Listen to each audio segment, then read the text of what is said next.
niin, heipä hei kaikki. Mä oon Simo ja mä oon yksi tositarinoita Turun yliopistosta blogin kirjoittajista. Ja niinpä mä voisinkin esitellä itseni nopeasti tässä.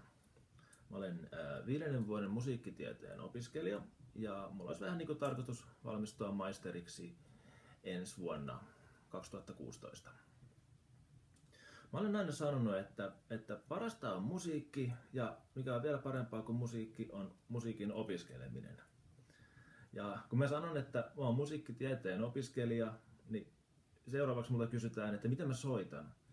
Mutta asiahan ei ole niin, että musiikkitieteilijöiden pitäisi osata välttämättä soittaa mitään, joskaan sitä ei ole kyllä mitään haittaakaan.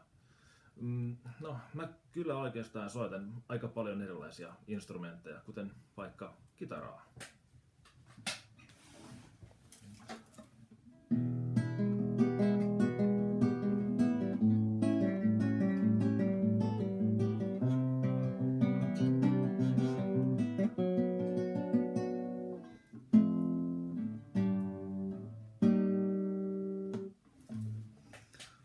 Näin.